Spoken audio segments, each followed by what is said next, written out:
Allahu Allahu Allahu Allah Allahu Allahu Allahu Allah. Wassalatu wassalamu ala asyrafil mursalin Sayyidina Muhammadin wa ala alihi wa sahbihi ajma'in. Amma ba'du, nawayna at-ta'allum wa at-ta'lim wa at-tadhakkura wa at-tadhkir wa an-naf'a wa al-intifa' والإفادة والاستفادة والحث على التمسك بكتاب الله وسنة نبيه والدلالة إلى الخير والدعاء إلى الهدى إكرام مرضات الله وقربه وثوابه آمين اللهم آمين. Ya Allah, kami mohon kepadamu pada malam hari ini, moga-moga Engkau bukakan hati kami untuk memahami ilmu sehingga Engkau dapat bimbing dan beri hidayah kepada kami untuk dapat menghayati dan mengamalkan ilmu yang kami dapat, dan tambahkan kepada kami ilmu yang bermanfaat daripadamu ya Rabbal Alamin. Sudah sampai kepada muka surat 33 dalam buku yang tebal atau buku yang warna biru. Siapakah puak yang terselamat? Siapakah puak yang terselamat? Dalam tajuk ini, Al-Imam Abdullah bin Abi Al-Haddad memberitahukan kepada kita tentang pelbagai puak yang ada daripada umat Nabi Muhammad SAW. Umat ini akan terbagi menjadi pelbagai puak, pelbagai kelompok. Bahkan jumlah bilangannya adalah cukup besar. Semua daripada puak dan kelompok itu tidak terselamat kecuali satu sahaja. Sebagaimana puak-puak yang terdahulu atau sebagaimana umat terdahulu terbagi menjadi kepada pelbagai puak juga, dan juga ramai yang daripada puak-puak yang terbahagi pada umat yang terdahulu yang tak terselamat juga kecuali satu. Dalam masalah ini kita ingin mengetahui siapakah puak itu dan siapa yang terselamat. Maka dalam hadis yang dijadidkan oleh Imam Abdullah bin Abi Al-Haddad adalah iftaraqat al-yahud ala 71 firqatan. Sebelumnya beliau mengatakan, ketahuilah bahwasanya sebagaimana para ahli kitab dahulu telah berpecah belah dan berselisih faham dalam urusan agamanya, maka umat ini pula telah berpecah belah dan berselisih faham juga. Perkara ini telah pun diberitakan oleh Rasulullah sallallahu alaihi wasallam dalam sebuah sabdanya yang berikut. افترقت اليهود على 71 فرقة وافترقت النصارى على 72 فرقة وستفترق أمتي على 73 فرقة كلها في النار إلا واحدة. Kaum Yahudi telah berpecah belah kepada 71 puak, manakala kaum Nasrani juga telah berpecah belah kepada 72 puak. Maka umatku pula akan berpecah belah kepada 73 puak, semuanya di dalam neraka melainkan satu puak sahaja. Ahli hadis berusaha untuk memberikan ulasan dan uraian siapakah yang dimaksudkan 73 puak daripada umat Nabi. Kita tak nak bahas kaum Yahudi ada 71 puak, kaum Kristian ada 72 puak. Kita tak dapat nak tentukan bilangan yang namanya satu-satu itu sampai 71 ataupun 73 atau 72. Tapi apa yang ingin kita bahaskan adalah pada umat ini, sebab kita salah satu daripada umat Nabi Muhammad SAW. Seperti kita bahaskan umat yang terdahulu dah lepas. Tilka ummatun qad khalat laha ma kasabat wa lakum ma kasabtum. Mereka itu umat-umat qad khalat, dah berlalu, dah mendahului kamu. Laha ma kasabat. Bagi mereka yang sudah mendahului kamu, mereka akan tanggung amal perbuatan mereka. Yani tak ada kena-mengena dengan apa yang mereka buat dengan apa yang kamu buat. Kamu pun akan dipertanggungjawabkan akan perbuatan kamu. Yani bukan kita nak mempertikaikan apa yang berlaku kepada umat yang terdahulu. Mereka sudah ada pertanggungjawaban dengan Allah. Tapi bagi kita sekarang, apa pertanggungjawaban kita? Nabi memberitahukan kalau umat ini akan terbagi menjadi 73 golongan. Nabi memberitahukan yang demikian setelah baginda Rasulullah sallallahu alaihi wasallam pernah memohon kepada Allah agar supaya umatnya itu dijaga daripada 3 perkara. Yang pertama, Nabi memohon kepada Allah agar supaya umatnya dijaga, dilindungi oleh Allah daripada bencana yang turun daripada langit melanda kepada seluruh umat Nabi. Seperti perkara ini pernah berlaku di zaman umat-umat sebelumnya, hujan batu umpamanya, atau suara teriakan malaikat kepada satu umat sehingga dengan teriakan itu mereka semuanya menjadi mati.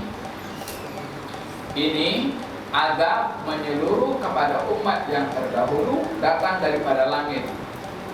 Nabi berdoa, ya Allah selamatkan umatku, lindungi umatku daripada azab yang sedemikian.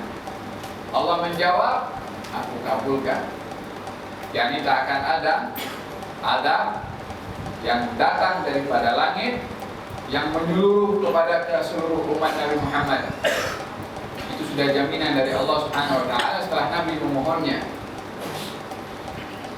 Yang kedua, Allah menceritakan kepada Nabi tentang satu umat yang dihukum dan diadab oleh Allah daripada bawah. Umat Nabi Nuh ditenggelamkan, air munculnya daripada bawah. Setengah umat yang dibelahkan itu langit bumi, lalu ditelan oleh bumi. Qarun, apa yang berlaku kepada Qarun? Dia dengan hartanya sekali, itu bumi terbelah menjadi 2, masuk dia dengan hartanya, lingkup tutup dengan bumi, halal.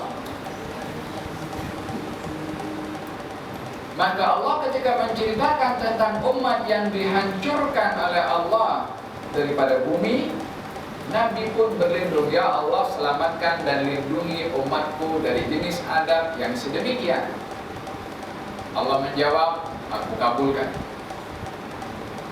Yang ketiga, ketika Allah menceritakan tentang contoh umat yang saling bebalah sesama sendiri, berselisih sesama sendiri, bermusuhan sesama sendiri, Nabi berlindung kepada Allah, ya Allah lindungi umatku daripada perkara yang sedemikian. Dalam hal ini Allah menangguhkan kabulnya doa Nabi tadi. Harapan Nabi tadi itu ditangguhkan oleh Allah. Bermakna tidak diberikan seketika itu oleh Allah. Apa artinya? Artinya umat ini, salah satu musibah yang akan menimpa kepada umat ini adalah bukan musibah yang turun daripada langit, bukan adab yang datang daripada bumi, tapi adabnya adalah bebalas sesama sendiri.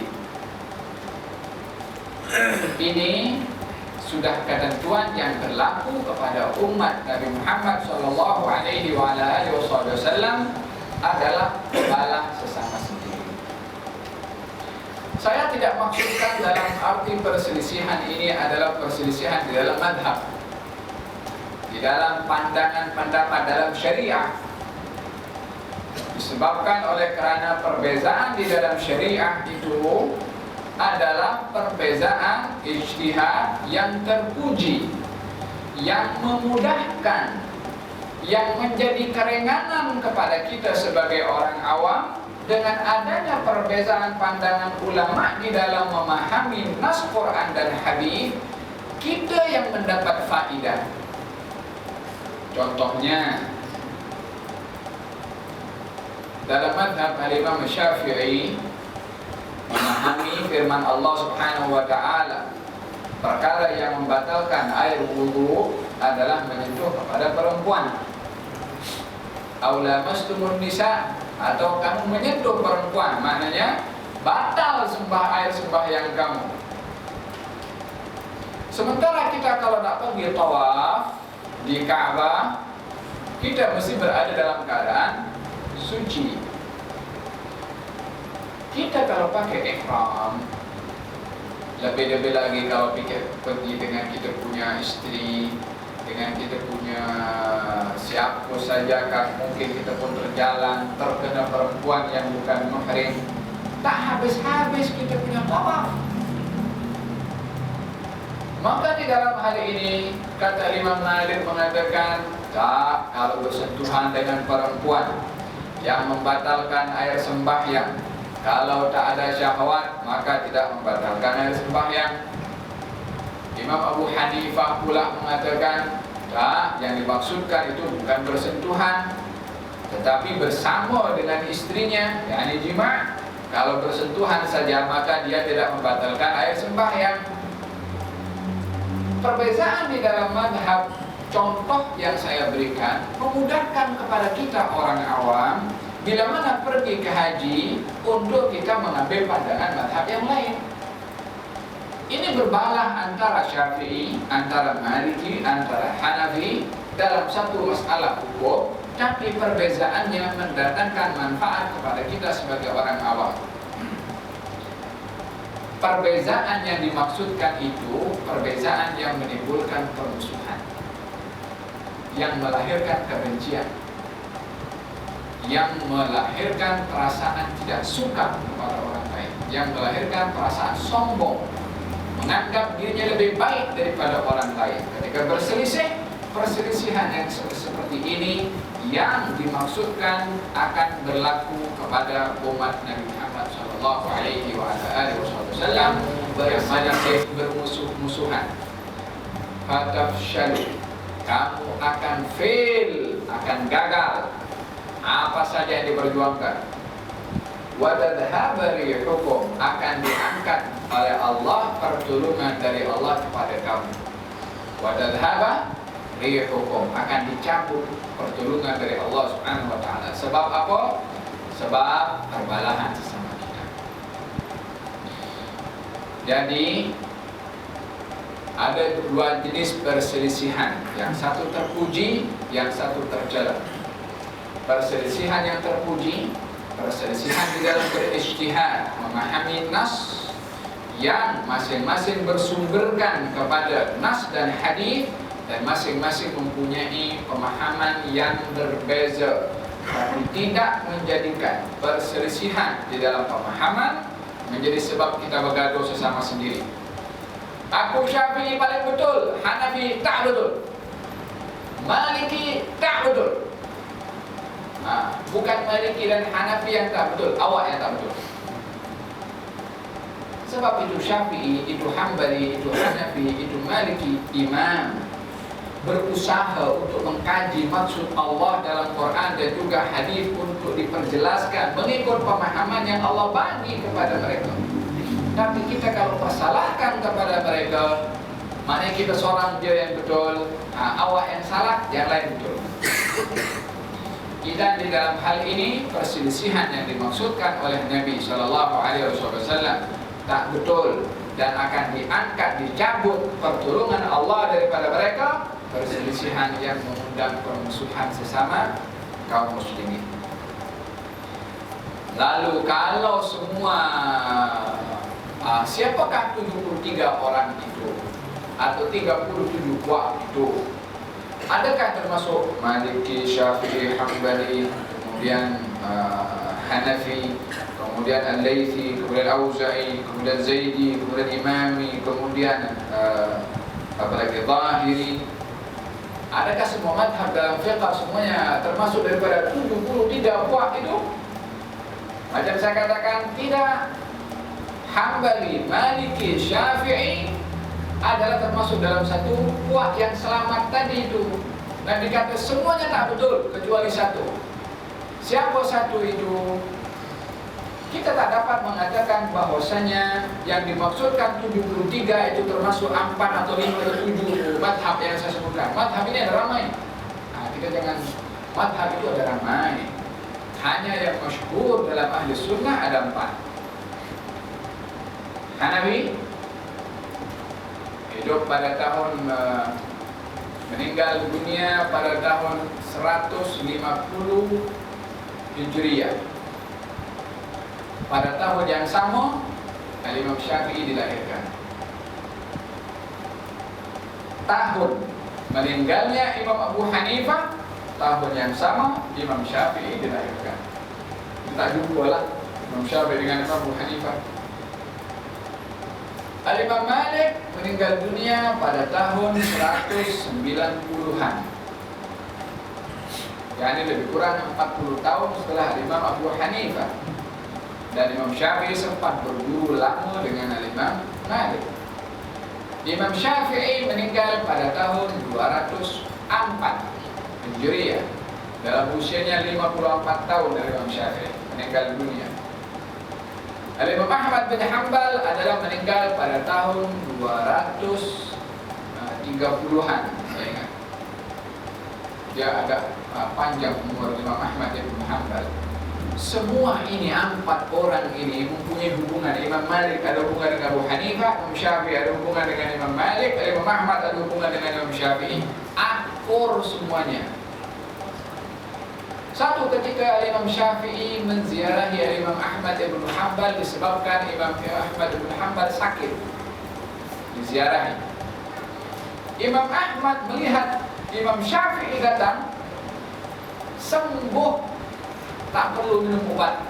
Perasaan gembira yang melampau pada jiwa Imam Ahmad bin Hanbal, sakitnya itu hilang karena terlalu gembira didatangi oleh Imam Syafi'i.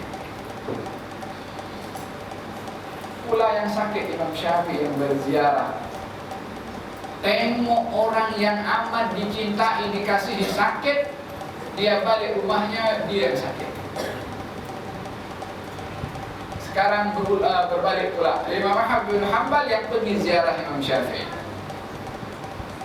Ada kalanya penawar kepada penyakit itu orang yang menziarahi orang yang aman dicintai.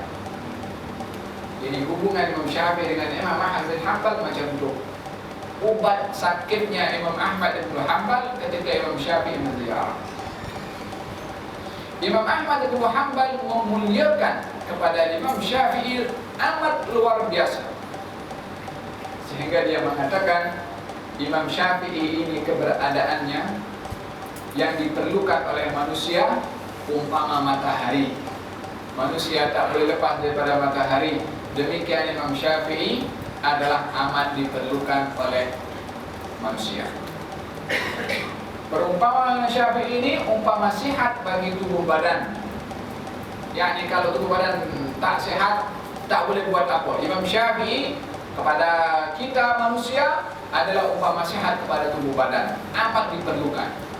Ini ungkapan Imam Ahmad bin Hanbal. Walaupun berbeza pandangannya, walaupun mazhabnya tak sama, tapi respect ada satu dengan yang lain. Ini yang imam-imam sudah respect. Kita yang awam pula bergaduh sesama sendiri. Sudahlah belum sampai ilmunya macam Imam Syafi'i, mudah menyalahkan orang. Dan perbezaan antara mazhab bukan termasuk yang sesat dalam 73 ini. Lalu kita nak tahu siapa yang satu yang selamat itu. Daripada 73 yang selamat kata Nabi satu. Siapa? Tengok dalam hadis itu disambung oleh Nabi SAW. Siapakah puak yang terselamat daripada neraka itu? Baginda menjawab, allati takunu ala mithli ma ana alaihi wa ashabi. Mereka itu adalah puak yang menuruti perjalananku dan perjalanan para sahabatku. Kemudian kata Al-Haddad, apabila berlaku sesuatu perselisihan, maka hendaklah kamu sentiasa berpihak kepada kumpulan yang terbanyak daripada kaum muslimin.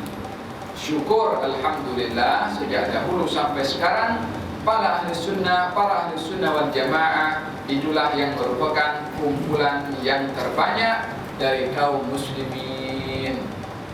Nabi berikan garis panduan, siapakah orang yang terselamat? Kata baginda Rasulullah, orang yang berada dalam jalan aku dan sahabat aku. Orang yang berada dalam jalan aku dan sahabat aku. Lalu yang 73 itu siapa? Dalam hal ini ulama memberikan beberapa penafsiran. Kalimat 70 lebih itu bukan menunjukkan jumlah bilangan umat ini akan terpecah menjadi 70 lebih. Nah, tapi maksudnya akan banyak jumlah perpecahan kuat yang ada pada umat Nabi Muhammad SAW. Jumlahnya itu banyak. Ungkapan banyak diterjemahkan dalam bahasa 70. Jadi 70 bukan nak tentukan jumlahnya 70, tapi nak tunjuk banyak. Seperti dalam Al-Quranul Karim, Allah Subhanahu wa Ta'ala berfirman memberitahukan kepada baginda Rasulullah, ketika baginda Rasulullah ingin memohon ampun kepada Allah untuk kaum munafikin, kata Allah Subhanahu wa Ta'ala, kalau kamu beristighfar untuk mereka kaum munafikin 70 kali istighfar, aku tak akan ampunkan mereka. Kalau kamu beristighfar untuk kaum munafikin dengan 70 kali istighfar, aku tak akan ampunkan kepada mereka. Allah masih sebut 70 bukan bermakna Nabi istighfar 70 kali. Nah, maksudnya sebanyak mana engkau wahai Rasulullah beristighfar untuk mereka kaum munafikin, 70 atau kurang atau lebih, yang penting sebanyak mana Allah tak akan ampunkan kepada mereka. Oleh karena demikian baginda bersabda, kalau aku tahu Allah akan ampunkan dosa mereka dengan istighfar aku lebih daripada 70, aku akan beristighfar lebih daripada 70. Tapi oleh karena masalahnya bukan 70, 71 atau 69, 68, masalahnya sebanyak mana istighfar itu untuk kaum munafikin Allah tak akan ampunkan, maka ungkapan 70 menunjukkan arti sebanyak mungkin. Maka dalam hal ini maksud daripada umat Nabi akan terpecah menjadi 73, maknanya akan terpecah menjadi banyak kelompok. Mungkin lebih daripada 70. Kita kalau nak hitung semua lebih daripada 70. Kalau kita nak gabungkan antara puak yang dalam akidah, ada Mu'tazilah, ada Hashimiyah, ada apa lagi tu, ada Zaidiyah, ada Batiniyah, macam-macam. Dan maksudnya umat ini akan terpecah menjadi banyak kuat. Yang selamat satu saja. Siapa? Orang yang berada dalam jalan aku, kata Nabi, dan sahabat-sahabat aku. Walihada, pegangan Ahlussunnah wal Jamaah adalah pegangan yang terbanyak atau majority di atas muka bumi ini, yang berpandukan mengagungkan Allah, memuliakan Rasulullah, memuliakan ahli keluarga Rasulullah, dan memuliakan juga sahabat Rasulullah. Ahli sunnah inilah yang berada dalam jalan yang benar, jalannya Rasulullah dan juga jalan sahabat Nabi Muhammad SAW. Akidah yang menempa keselamatan. Kata Imam Abdullah bin Alwi al-Haddad mengatakan, syukur dan alhamdulillah kita sekalian telah mengaku ridha bahwasanya bagian agama sebagai ridha Muhammad sebagai Nabi dan Rasul.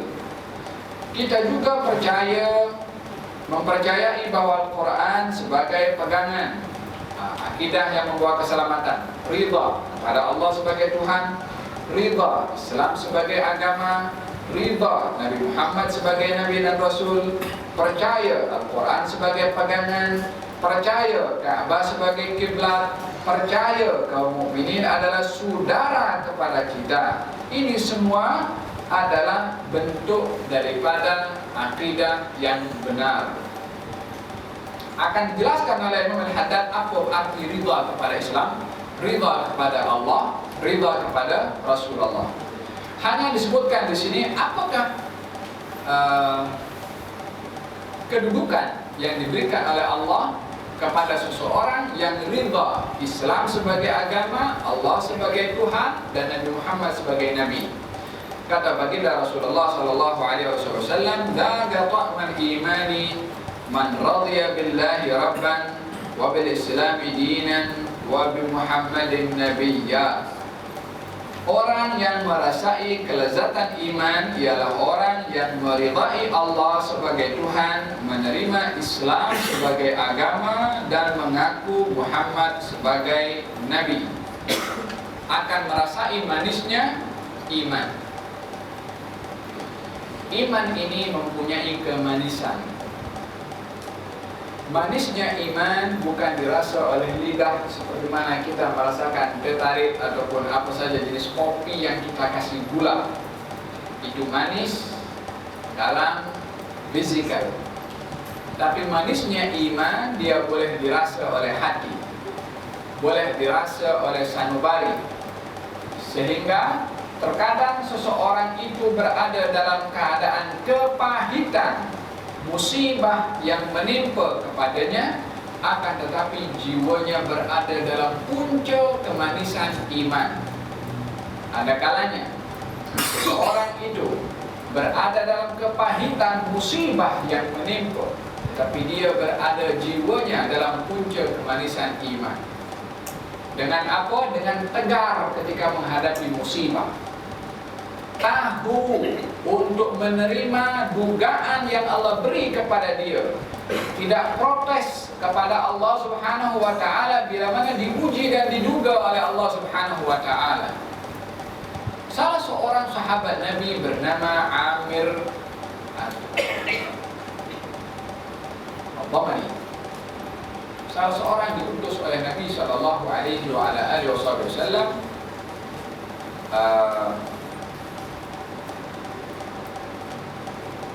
untuk menyampaikan dakwah. Dalam perjalanan, mereka yang sedang berjalan ini dikhianati oleh orang yang datang kepada Nabi untuk meminta mereka sebagai ustaz, sebagai pendakwah di kampungnya. Mereka berkhianat. Ketika mereka berkhianat, para sahabat Nabi ini menaiki gunung, sementara musuh berada di bawah. Yang mudah bagi orang berada di atas untuk membunuh kepada sesiapa yang berusaha untuk mendaki. Kalau nak mendaki itu dia kena lepas senjata, dia kena panjat dulu, sementara berada di atas boleh pukul saja macam ni, maka mereka tak berani untuk mendaki sebab keadaannya terancam. Maka dengan demikian mereka menipu, mengatakan kalau kamu turun daripada gunung, kami tak akan membuat apa-apa kepada kamu, kami akan berdamai dengan kamu. Maka sebahagian daripada mereka sahabat Nabi itu ketika mempercayai kepada apa yang dikatakan oleh mereka, maka mereka turun, lalu mereka diikat dan ditangkap. Kecuali satu orang sahaja yang berada di atas, kekal di sana dan tak mahu untuk turun daripada gunung, sehingga pada akhirnya musuh berjaya untuk mengepung dan pada akhirnya membunuh kepada seorang bernama Thabit ibn Asim atau Asim ibn Thabit. Salah seorang daripada mereka yang dihantar untuk ditangkap bernama Khubayb. Ketika ditangkap dan ingin dibunuh di sebelah Tan'im sana, Mereka orang Arab bila mana ingin membunuh tak dibunuh di tanah haram Mekah, sebab mereka masih menghormati kesucian tanah Mekah. Dibunuh di Tan'im. Maka sebelum dibunuh, dia yang dalam keadaan diikat, kemudian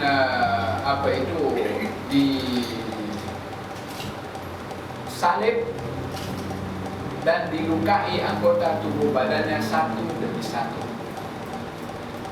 Ini seorang sahabat Nabi yang bernama Zaid ibn al-Dathinna. Adapun Khubayb pun juga dilakukan hal yang sama, dibunuh tapi di hari yang berbeza. Zaid ibn al-Dathinna ketika dilukai hidungnya, telinganya, dia masih tetap tegar dalam keimanannya kepada Allah Subhanahu wa taala, sehingga ditanya oleh Abu Sufyan yang pada waktu itu belum lagi memeluk kepada agama Islam. Ya Zaid, unashiduka Allah. Wahai Zaid, aku nak ambil janji dan sumpah demi nama Allah untuk kamu jawab soalan aku dengan jujur dan benar.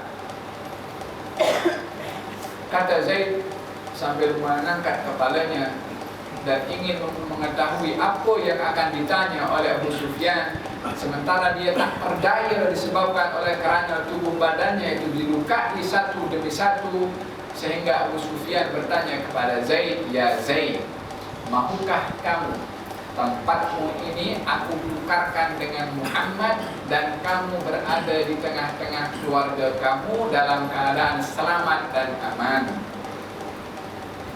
Soalan Anda yang ingin mengetahui sejauh mana keimanan Zaid yang disakiti tubuh badannya. Kata Zaid mengatakan, ilaika anni ya Abu Sufyan. Cis, wahai Abu Sufyan, kalau bahasa sinilah, ilaika anni. Aku tidak riba ada duri yang mengenai kaki Nabi Muhammad sementara aku selesa dengan ahli keluarga aku. Apatah lagi kamu nak buat macam mana kamu buat kepada aku? Riba Nabi sebagai Nabi, Nabi Muhammad sebagai nabinya, dalam keadaan dia diduga dengan dugaan yang begitu hebat dan berat, punca keimanisnya iman kepada Rasulullah berada maksimum kepada hati seorang sahabat bernama Zaid bin al-Dathinna. Seorang daripada mereka yang dihantarkan oleh Nabi untuk membawa surat kepada salah seorang raja. Raja itu tanpa membaca suratnya, diambil surat itu, dikoyak, bagi tahu kepada salah seorang tenteranya untuk membunuh kepada Rasulnya Rasulullah, yakni orang yang diutus oleh Rasulullah. Dibunuh daripada belakang. Itu sahabat mengatakan, Fuztu wa Rabbil Ka'bah. Aku berjaya demi Tuhan yang memiliki Ka'bah. Dibunuh. Dia mengatakan, Fuztu, aku berjaya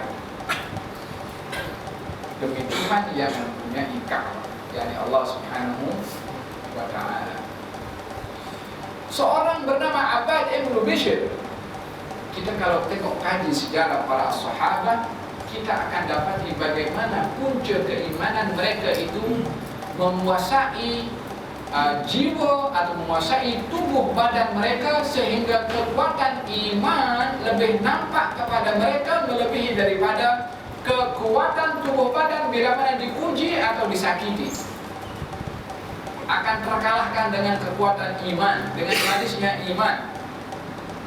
Abbad ibn Bishr ditugaskan oleh Nabi untuk menjadi penjaga malam dalam satu peperangan yang bersama dengan Rasulullah. Maka pada malam itu dia berjaga satu orang daripada muhajirin, maka ada shift tukar, nak jaga awal malam atau jaga akhir malam. Abbad bin Bishr jaga awal malam. Dia ketika jaga awal malam, dia jaga dengan salat. Malam itu dia penuhi dengan ibadah kepada Allah. Seorang yang musuh yang menyelinap dan berusaha untuk membunuh kepada Abbad bin Bishr yang sedang salat pada waktu itu panah dihunuskan mengenai kepada tubuh badan Abbad ibn Bishr, dia pun tak bergerak daripada tempatnya berdiri untuk salat. Justru dia ambil itu panah, cabut, dia letakkan, dia sambung balik, darahnya menetes ke bawah. Kali yang kedua, panah mengenai anggota tubuh badannya, bukan tempat yang serius. Kali yang kedua juga busur panah itu dicabut dan dijatuhkan. 3 panah mengenai tubuh badan, dicabut ketiga anak panah itu, barulah dia mempercepat salatnya. Mempercepat salat itu bukan dia pasal dia takut terkena panah yang keempat. Dia kata selepas salat dia bangunkan itu temannya supaya membantu dia karena ada orang yang sedang menyelinap dan khawatir masuk ini membunuh kepada Rasulullah. Kata Abbad bin Bishr, kalau bukan oleh kerana amanat Rasulullah kepada saya untuk jaga malam, saya akan teruskan saya salat walaupun anak panah itu mengenai kepada saya dan saya mati. Tapi kerana saya khawatir kalau saya mati karena panah tadi, saya tak menjalankan tugas Rasulullah sebagai pengawal, yang kalau saya mati, sahabatnya tak sedar, penyusul itu dapat menyelinap masuk kepada Nabi dan membunuh kepada Nabi. Silapnya daripada siapa? Daripada Abbad bin Bishr yang kena sekali panah, kemudian dia tidak batalkan segan supaya boleh selamatkan dan jaga keamanan pada waktu itu. Kalau bukan kerana amanat Rasulullah kepada saya untuk menjadi penjaga malam, saya harapkan saya syahid. Dalam salat pun juga itu tumpuan tujuan utama para sahabat radhiyallahu anhum wa ardhahum. Bayangkan bagaimana 3 panah kena kepada tubuh badan, darah yang mengucur banyak, sementara dia sedang membaca surat Al-Kahfi. Aku baca surat Kahfi, aku enggak nak putuskan bacaan surat aku dalam salat aku. Di manakah letak sakitnya tubuh badan kita, punya tubuh badan? Kalau cubit saja, kalau kita salat dicubit saja dah bergerak. Kita terpijak benda saja tajam di bawah kita punya sejadah itu, dah bergerak, dah tengok-tengok bawah, apa pekan bawah. Abbad ibn Bishr 3 panah mengenai tubuh badan yang tak bergerak daripada tempatnya. Terkadang manisnya iman itu bila mana memuncul kepada seseorang dapat mengalahkan beratnya dugaan kepada tubuh badan. Ini siapa? Orang yang ridha Allah sebagai Tuhan, Nabi Muhammad sebagai Nabi dan Rasul, Islam sebagai agama, baru dia boleh merasakan manisnya iman. Moga-moga kita mendapat sikit saja tak pedak manisnya iman ini, supaya kita dapat merasakan bagaimana nikmatnya ketika bersama dengan zat yang kita beriman kepadanya. Macam mana kita nak mendapatkan manisnya iman? Macam mana kita nak mendapatkan keridhaan Allah sebagai tanda permulaan mendapatkan manisnya iman? Sabda Rasulullah sallallahu alaihi wasallam, siapa yang membaca doa berikut pada waktu pagi dan petang, pagi dan petang maknanya subuh dan lepas asar, maka berhaklah dia menerima keridhaan Allah Ta'ala. Apa itu? Raditu billahi rabban wa bil islami dinan wa bil muhammadin nabiyya. Aku ridha Allah sebagai Tuhan, menerima Islam sebagai agama, dan aku mengakui Nabi Muhammad sebagai Nabi dan Rasul. 3 kali pagi lepas subuh, 3 kali petang lepas asar. Haqqun 'alallahi an yurdiyahu. Dia berhak untuk mendapatkan keridhaan dari Allah bila mana membaca raditu billahi rabban wa bil islami dinan wa bi muhammadin nabiyya. Yang nak manisnya iman, yang nak dia merasakan nikmat bermunajat, yang nak hatinya khusyuk kepada Allah Subhanahu wa taala sebagai tanda iman dia kepada Allah, jaga ini zikir. Raditu billahi rabban wa bil islami dinan wa bi Muhammadin nabiyya. Pagi dan petang 3 kali. Maksud ridha dalam hadis di atas. Apa arti ridha kepada Allah? Apa arti ridha kepada Islam? Apa arti ridha kepada Nabi Muhammad sebagai Nabi?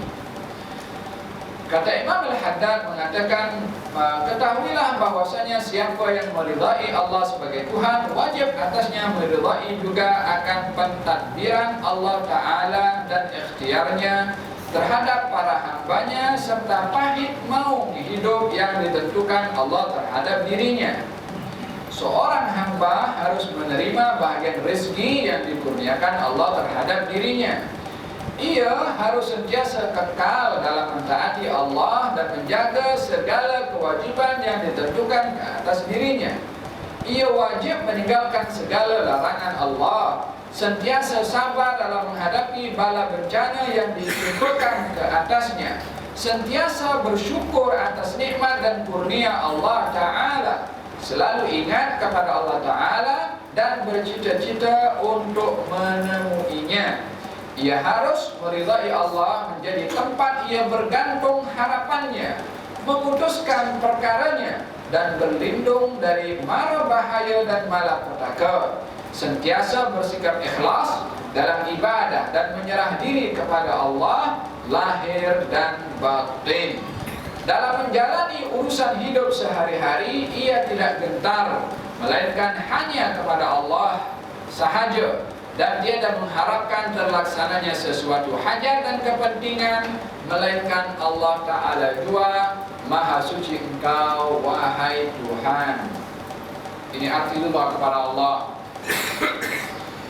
Ridha kepada Allah sebagai Tuhan, Rabban. Apa itu arti Rabban? Raditu billahi Rabban. Saya ridha Allah sebagai Rabb. Apa itu Rabb? Alhamdulillahi Rabbil Alamin. Rabbil Alamin. Rabb itu artinya yang memiliki. Rabbil Ka'bah, yang memiliki Ka'bah. Rabbil Alamin, yang memiliki alam semesta. Kita ridha Allah sebagai pemilik kita. Artinya kita ini bukan memiliki diri sendiri. Kita ini hamba yang dimiliki oleh Allah. Itu arti dasar kita percaya Allah sebagai Tuhan. Dia yang punya kita, bukan kita punya diri kita. Macam mana kita nak memiliki diri sendiri, sementara dalam beberapa perkara kita tidak dapat mengawal diri kita.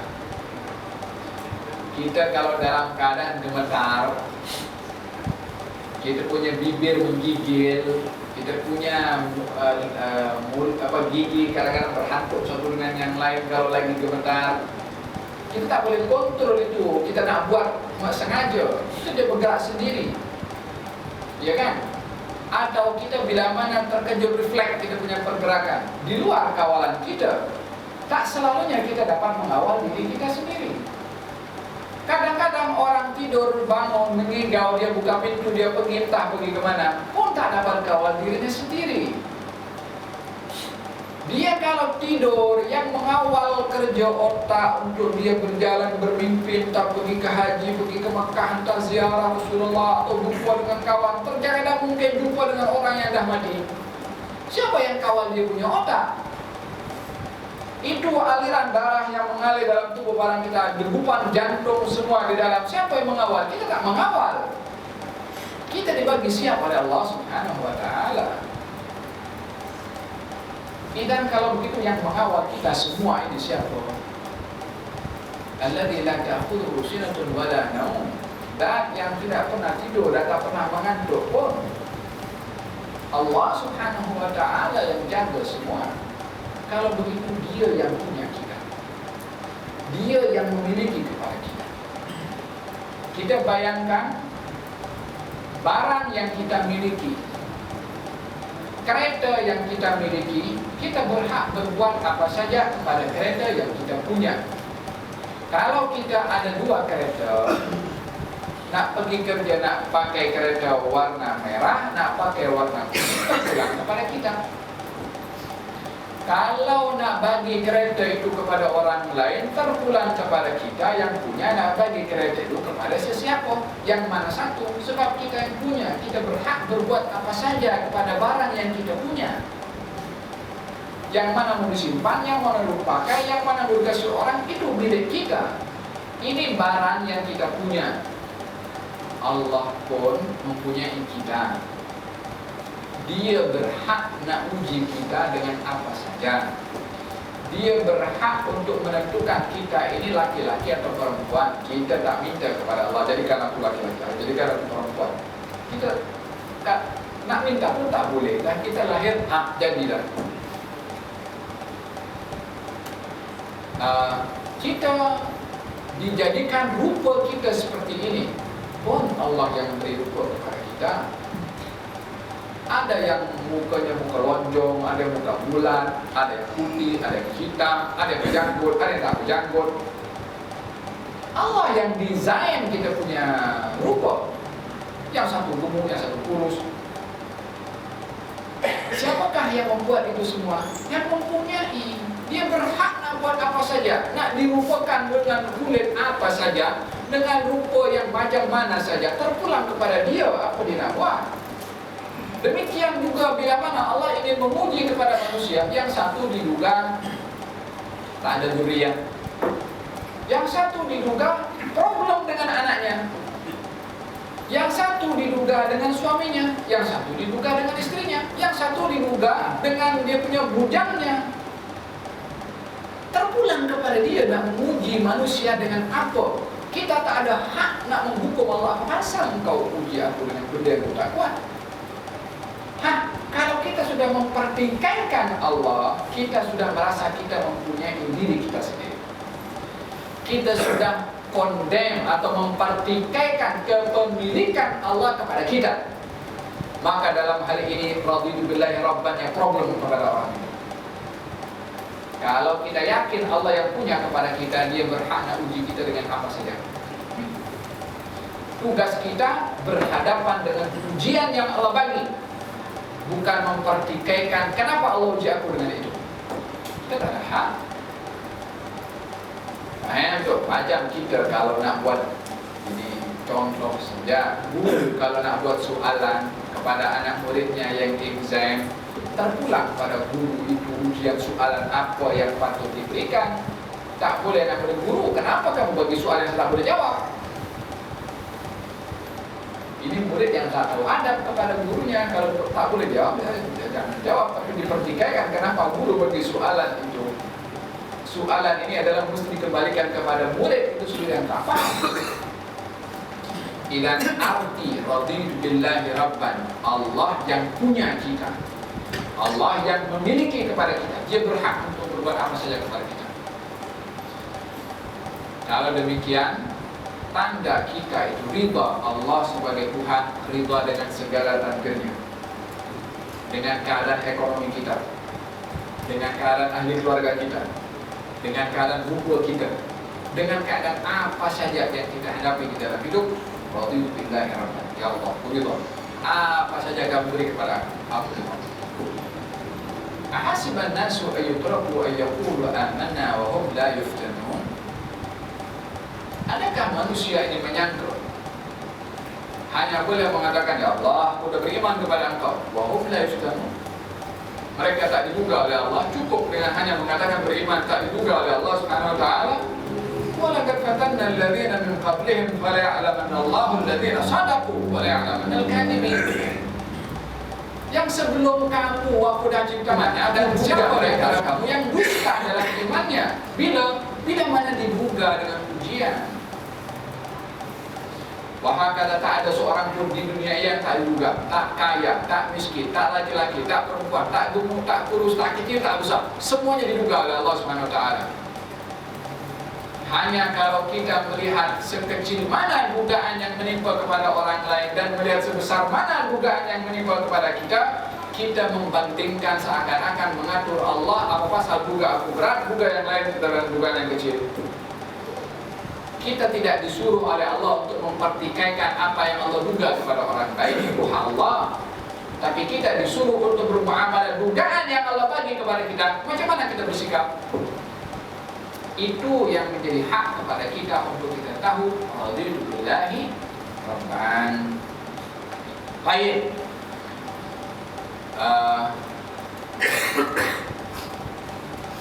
Kala Nabi Allah Ayub alaihi salam. Kita semua tahu kisah Nabi Ayub alaihissalam yang dikenal dengan apa? Dengan sabarnya. Nabi Ayub diduga oleh Allah dengan sakit selama 7 tahun. Sakitnya. Lalu kata istrinya, kamu ini kan Nabi, kamu kan Rasul, mintalah kepada Allah Subhanahu Wa Taala supaya kamu sembuh.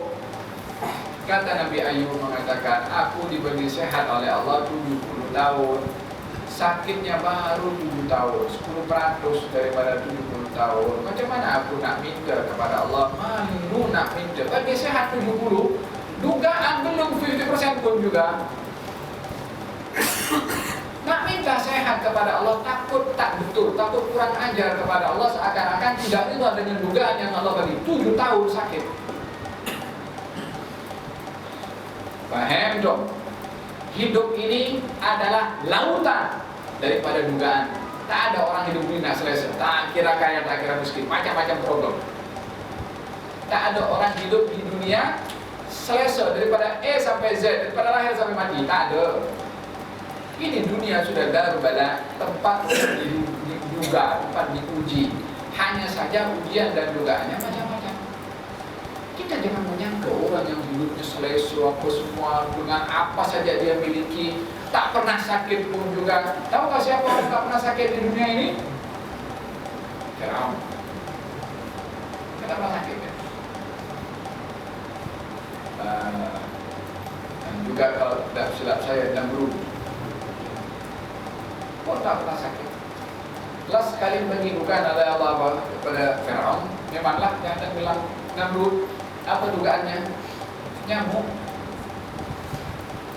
Nyamuk masuk dalam hidungnya Namrud.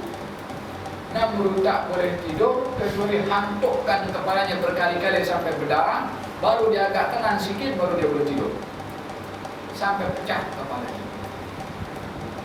Tak tahan, nyamuk masuk dalam lubang hidung. Faham tu?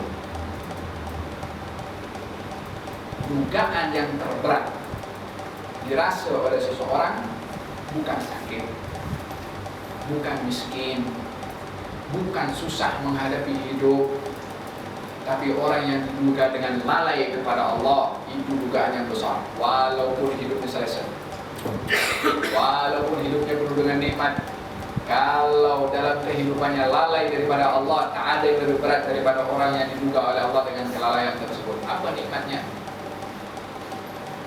Awalnya ada satu raja, dia tengok daripada dia punya tingkap rumah itu, tengok satu orang berada tidur di bawah pokok, bersandar di bawah, bernaungkan kepada daun-daun pokok itu.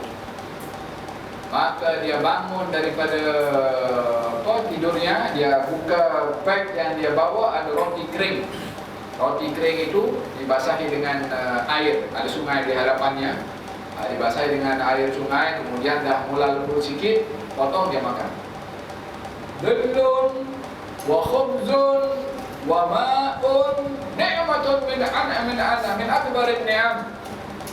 Aku dapat pelindung, apa itu, pokok yang dia bernaung. Daun itu pokok. Dan juga roti kering yang aku ada. Air yang boleh untuk membasahi roti kering aku dan untuk diminum adalah punca segala nikmat yang aku dapat. Tak punya rumah, tak ada nasi lemak, roti kering dengan air sungai, punca segala nikmat. Itu raja beri kepala, nikmat apa yang kamu dapat? Rumah tak ada, semua tak ada, dia kata nikmat. Dia panggil orang itu, dia jumpa dengan aku. Jumpa dengan raja. Apa kamu kata tadi? Dia bilang, Kemudian dia tanya balik, apa jenis nikmat yang besar sangat kamu itu sampai dekat kamu cakap macam itu? Ya wahai raja, andai kerajaan yang kamu miliki ini, kamu dalam keadaan makan dan kamu haus, kamu tak boleh minum karena air tak ada. Hanya ada satu gelas air yang dijual dengan separuh kerajaan kamu. Adakah kamu akan membeli segelas air itu dengan separuh kerajaan kamu? Dia kata, ya, kalau aku, dia kata, kalau ada sangkut, benda sangkut, macam mana aku nak masukkan itu tanpa dengan air, dengan separuh kerajaan aku bukan mesti beli. Kata orang alim itu mengatakan, wahai raja, bila mana minuman yang kamu minum dah kamu minum, tak boleh keluar, kecuali dengan kamu membeli dengan separuh lagi kerajaan kamu. Adakah kamu akan beli? Kata raja itu, memang aku akan beli sampai nak tahan sakit. Kata orang arif itu mengatakan, kalau begitu kekayaan kamu semua itu belum mencukupi nikmat segelas air. Tak cukup. Dengan nikmat apa? Dengan nikmat menghilangkan haus, maaf cakap, dengan nikmat buang air kecil. Lihatlah kenapa kita keluar daripada tandas kita, alhamdulillah alladzi afani ghufranan. Kita keluar daripada tandas disuruh ucap alhamdulillah, ramai orang tak baca. Kita disuruh bersyukur keluar daripada tandas. Maaf cakap, kalau yang dikeluarkan tak boleh keluar, apa nak jadi? Mungkin, mudah-mudahan di sini tak ada lah. Orang yang kena penyakit kencing batu boleh tahu rasa macam mana bila mana tak buang air, tak dapat buang air kecil. Bukankah nikmat buang air kecil itu nikmat dari Allah Subhanahu wa taala yang ramai orang tak sedarkan? Walihada Nabi suruh bila mana orang keluar daripada tandas, alhamdulillah dari afani ada ghufranak, ya Allah maha suci Engkau yang menyelamatkan aku daripada perkara ini, yakni dengan membuang kotoran itu. Adhaba anil ada wa afani, yang menghilangkan daripada aku kotoran dan memberikan kepadaku afiat. Ghufranak, mohon ampun ya Allah. Itu bila selepas buang air kecil, selepas buang air besar daripada tandas. A'azakumullah. Dan nikmat Allah terlalu banyak yang kita tak dapat menghitungnya. Wa in ta'uddu ni'matallahi la tuhsuha. Oh, dah lewat dah. Nanti baru.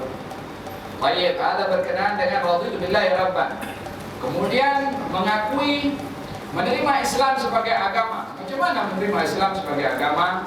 Memandang berat terhadap larangan-larangannya, dan menjunjung syiar-syiarnya, sentiasa rajin dan berdaya upaya untuk menguatkan semangat dalam diri serta menambahkan keteguhan dan kelulusan dalam ilmu-ilmu agama dan amal bakti yang baik. Islam sebagai agama. Wa may yabtaghi ghayra al-islam dinan falam yuqbala minhu wa huwa fil akhirati minal khasirin. Barang siapa orang yang memilih Islam, memilih selain daripada Islam sebagai agama, maka dia tidak akan diterima oleh Allah, dan di akhirat dia termasuk orang-orang yang rugi. Siapa orang yang memilih selain daripada Islam? Tanda kita memilih kepada Islam dan ridha kepada Islam adalah mengangkat syiarnya, mengamalkan tunjuk ajarnya. Tentunya kita tidak akan mengamalkan ataupun menunjukkan tunjuk ajarnya kalau kita tak belajar. Orang yang tak belajar macam mana nak beramal? Kadang-kadang pun orang beramal tanpa ilmu, amalnya silap dia tak tahu. Berapa banyak kadang-kadang kita mendengarkan orang menjadi imam, bacaan Fatihahnya tak betul. Ya kan aku dulu, ya kan nasta'in. Alhamdulillah Rabbil Alamin. Alhamdulillah, bukan alhamdulillah. Ha, kha, ha.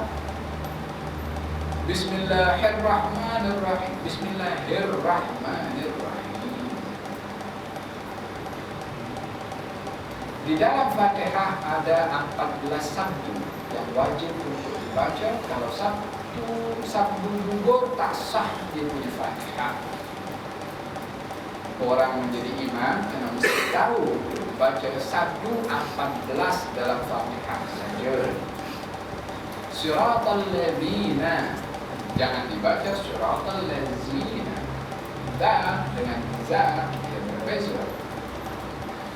Dan di dalam hal ini perlu untuk beramal adalah ilmu. Tanpa ilmu, orang tak tahu amalnya itu betul atau tak betul. Hala dikaitkan di sini oleh Imam Haddad adalah dengan menambahkan keteguhan dalam kelurusan dalam ilmu agama dan amal batin yang baik. Dan Islam memerlukan kepada dua, atau ridha kepada Islam sebagai agama memerlukan dua perkara asas. Yang pertama ilmu, yang kedua amal. Ilmu tentang Islam dan amal tentang ilmu yang dia belajar akan Islam tersebut. Yang ketiga adalah mengakui Nabi Muhammad sebagai Nabi dan Rasul. Macam mana? Yaitu dengan bersuluh dengan petunjuknya, menjunjung syariatnya, berpegang teguh dengan perjalanannya, menghormati haknya, memperbanyakkan selawat dan salam ke atasnya, mencintai keluarga dan para sahabatnya, serta memohon ridha dan rahmat ke atas mereka sekalian.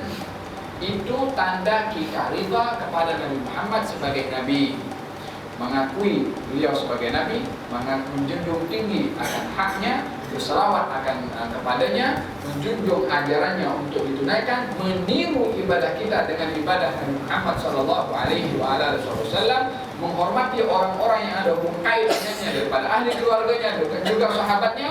Dengan apa? Dengan senantiasa bila mana sebut Rasulullah SAW, semoga Allah meridai kepada mereka. Sebut keluarga Rasulullah radhiyallahu anhu. Ini tanda kita respect atau ridha Nabi Muhammad sebagai Nabi. Yang ada hubungan kait dengannya disanjung tinggi. Tentunya dengan dirinya terlebih dahulu Rasulullah, dengan memperbanyak bersalawat dan menjunjung tinggi ajarannya, serta sahabat dan ahli keluarganya bila mana disebut adalah dengan sebutan radhiyallahu anhu, semoga Allah merahmati, semoga Allah mencucuri rahmat dan lain sebagainya. Ini tanda bahwasanya kita ridha Nabi Muhammad sebagai Nabi dan juga Rasul. Wallahu ta'ala a'lam. Bab yang berikutnya menceritakan tentang masalah yang amat penting dalam tubuh badan kita, mensucikan hati. Bab mensucikan hati adalah amat penting untuk kita ketahui. Sucinya hati adalah sucinya seluruh amal perbuatan. Sucinya hati terjaminnya masa depan seseorang. Kotor dan rosaknya hati adalah kotor dan rosaknya perbuatan, dan merupakan kotor dan rosaknya masa depan di akhirat. Berpunca kepada hati. Qalbun itu dalam bahasa Arab, qalbun itu artinya hati. Qalbun itu namanya adalah mengganti, mengubah juga. Hati dikatakan hati sebab dia boleh berubah-ubah. Manusia ada hari ini baik, esok tak baik, ada hari tak baik, esok baik. Apakah perubahan itu berlaku? Apa menyebabkan hatinya berubah? Kita ingin memohon kepada Allah agar supaya hati kita dijadikan hati yang baik dan kekal baik, sentiasa cenderung untuk melakukan kebaikan, disucikan oleh Allah Subhanahu wa taala daripada noda-noda hati, terutama hasad, terutama dengki, terutama kebencian kepada orang lain, terutama dendam, terutama riya, terutama sombong, terutama ujub, bangga diri, terutama buruk sangka kepada orang lain. Ini semua cancer kepada hati. Kita punya hati mesti bersih. Kalau tidak, maka terkena pelbagai jenis virus yang semakin bahaya. Virus kepada hati, kita boleh sampai kepada stage, entahlah berapa stage-nya, mungkin 4, 5, 6, 7, 8, 9. Lebih daripada itu, semakin hati itu tidak dijaga, semakin dia akan keras. Dan bila mana hati itu keras, akan menolak kebenaran yang nyata di hadapan Allah. Sudah berlaku kepada umat-umat yang terdahulu. Nampak kejelasan ayat-ayat Allah Subhanahu wa ta'ala di hadapan mereka, mereka tak mau beriman juga. bukan tak nak beriman, bukan mereka tak tahu kebenaran itu, tapi hatinya tak boleh terima kebenaran. Dia berbeza orang tak tahu kebenaran dengan orang tak nak terima kebenaran. Problemnya pada hati.